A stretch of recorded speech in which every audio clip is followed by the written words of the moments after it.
안녕하세요. 이번에 소상공인 공공조달 컨설팅 강사를 맡은 BH경영인증원 대표 배범혁입니다. 저희 양력에 대해서 간단히 설명드리겠습니다. 한국표준협회 지식서비스센터 선임 전문위원이었고요. 녹색기술센터 교육 컨설턴트였고 한국수자원공사 전문위원이었습니다. 첫 번째, 다수공급자 계약에 대해서 설명드리도록 하겠습니다. 정의는요, 각 수요기관에서 공통적으로 소요되는 물품을 구매함에 있어 수요기관의 다양한 수요를 충족하기 위하여 필요하다고 인정되는 경우 품질, 성능, 효율 등에서 동등하거나 유사한 종류의 수요물자를 2인 이상을 계약 상대자로 하여 체결하는 계약을 말합니다. 옆에 보시면 제일 중요한 것들은 뭐냐 하면 선호도에서 구매 예산액 5천만 원, 그리고 중소기업자 간 경쟁 제품은 1억 미만은 구매 시 수요기관의 선호도가 높은 제품을 직접 구매할 수 있다는 뜻은 쇼핑몰에서 클릭 구매를 통해서 물건을 구매할 수 있다는 겁니다. 다음으로 넘어가시면 다수공급자 계약 구조가 있습니다. 이 구조라는 게 되게 어렵게 보이긴 하네요. 수요기관이 있고 그 다음에 조달청이 있고 다수공급자가 있습니다. 이 다수공급자라는 뜻은 뭐냐 하면 공급하는 업체가 여러 거라는 겁니다. 예를 들어서 책상을 공급하는 업체가 단 한 군데가 아니라 5군데 업체가 있다는 뜻입니다. 학교에 있는 책걸상을 공급하는 업체가 5개, 10개, 15개가 있다고 보면 되는데 이거를 조금 이해하기 쉽게 제가 설명을 드리겠습니다. 민간기관으로 한번 볼게요. 저희가 물건을 만약에 산다고 하면 조달청이 하는 역할이 뭘까요? 지마켓입니다. 지마켓이 조달청 역할을 하고요. 수요기관은 어떻습니까? 고객인데 그 민간에서 여기서 수요기관의 관급에서는 기관은 광주시청, 예를 들면 뭐 강남구청 이런 데를 얘기하지만 민간 지마켓에서는 그냥 저희 같은 고객을 얘기합니다. 그리고 다수공급자 업체는 무엇을 얘기하냐면 물건을 올려서 파는 그 소상공인들을 말을 하죠.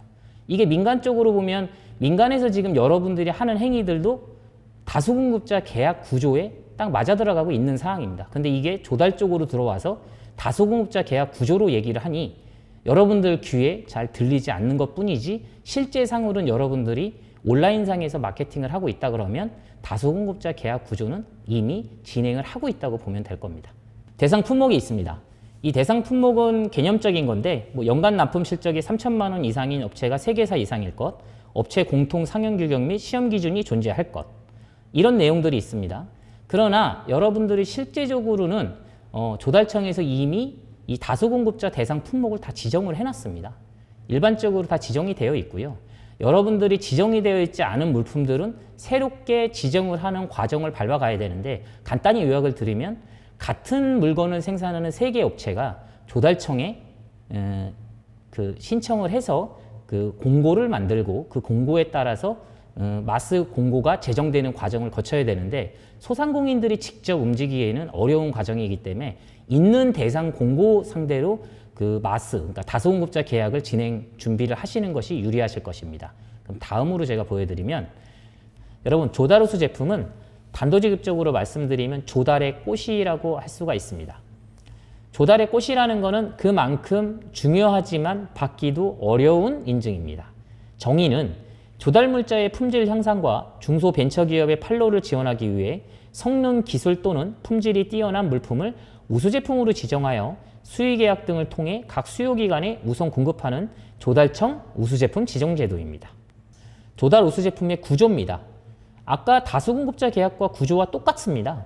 다를 게 하나도 없는데 하나가 다른 게 뭐가 있냐면 공급하는 업체가 우수제품 업체 하나입니다. 우수제품 업체 하나입니다. 아까 다수공급자 계약은 공급업체가 여러 군데였죠. 근데 여기는 하나입니다. 이유는 특허 제품일 확률이 높습니다. 대부분 특허와 기술이 들어간 제품들이기 때문에 공급업체가 여러 개일 수가 없습니다. 만약에 이 책상이라고 하더라도 이 책상에 접합에 되어 있는 어떤 그 접합 기술들이 들어가 있다고 하면 그 기술을 가진 기업은 하나이지 않겠습니까? 그렇기 때문에 조달우수 제품에 등록되는 업체는 한 군데이라고 보시면 됩니다. 그 차이 말고는 시스템 구조는 다수공급자 계약과 다르지 않다고 보시면 될 것 같습니다. 그 다음에 보시게 되면 조달우수 제품의 인증 효과인데 여러분 여기서 제가 제일 먼저 눈에 띄는 것 2가지는 첫째는 아마 눈치채셨을 겁니다.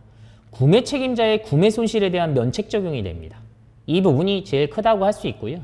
두 번째는 첫 번째 보면 기술개발 제품의 우선구매 제도입니다. 공공기관의 물품 구매액의 15% 이상을 우수제품 등 중소기업 기술제품으로 우선구매해야 됩니다. 이 15%가 우선구매가 됩니다. 기관에서. 준수를 거의 하게 되죠. 이 두 가지가 되게 중요하게 여러분들 작용하게 되고요. 또 하나가 뭐가 있냐면 아까 나라장터 종합쇼핑몰의 등재도 같이 되게 됩니다. 그 쇼핑몰에 등재가 되는 겁니다. 클릭이니까 거의 상당히 편리하죠. 실제적으로 저희들이 컨설팅을 하면서 조달호수 제품 된 업체들의 매출 추이를 보면 보통 매출이 20억이었다 하면 우수 제품을 획득 지정받고 3년이 끝날 때 매출액은 보통 50억에서 100억 정도가 늘어난다는 게 아마 평균이었습니다. 제가 본 바로는. 그렇기 때문에 효과가 상당히 크다라는 말씀을 좀 드리고요. 다음은 혁신장터에 대해서 설명드리도록 하겠습니다. 혁신장터는 소상공인들한테 되게 중요합니다. 왜 중요하냐면 잠깐 정의부터 보겠습니다. 공공서비스 향상, 기술혁신을 위하여 공공성, 혁신성 등이 인정되는 제품으로서 기획재정부 조달정책심의위원회의 심의를 거쳐 지정된 제품입니다. 여러분 여기서 보시면 옆에서 봤을 때 가장 중요하게 보는 건 뭐냐면 조달청 예산으로 구매도 가능합니다. 또한 시범 구매도 성공 판정시가 되어 있습니다. 이거 보면서 느끼시는 건 뭐냐면 혁신 제품은 아까 조달처럼 여러 가지 조건을 구비하지 않아도 좀 간단하게 될 수 있습니다. 여러분 소상공인들 보면 기술개발 사업을 하는 기업도 있고 특허를 갖고 있는 기업체들도 있습니다.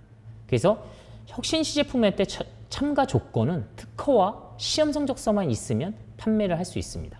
그러니까 판매보다 혁신장터에 올리는 준비 과정을 밟을 수 있습니다. 이게 중요합니다.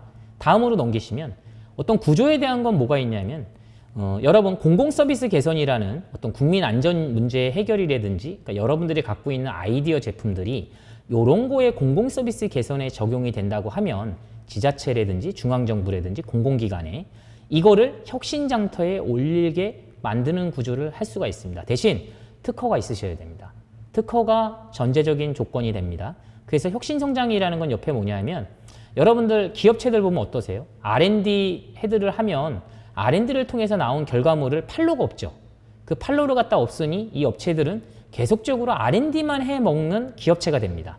그러면 실제적 판로에 대한 매출이 없기 때문에 그 성장이 멈출 수 있는 경우가 많아요. 이런 기업체들에 대해 기회를 주는 겁니다. 실제로 혁신 시제품은 판매 실적이 없어야지만 올릴 수가 있었어요.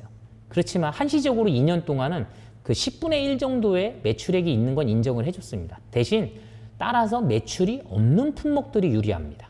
오히려 매출이 없는 소상공인한테 딱 맞을 수 있는 제도죠. 그러면 레벨상으로는 어디에 있냐? 맨 위에 있는 게 조달의 꽃, 우수제품.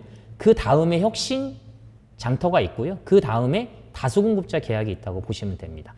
진입 종류는 여러분들 혁신장터의 진입 종류는 아까 서두에 조금 말씀을 드렸는데 국가 우수연구개발 혁신제품, R&D 결과물에 대해서 그 좋은 제품들에 대해서 들어올 수가 있고요.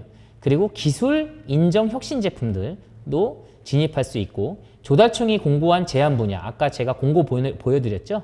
그 7개 그 공공 그 안전 분야라든지 국민 생활 문제 해결 분야에 그 적합한 제품들이 혁신장터에 진입을 할 수가 있습니다.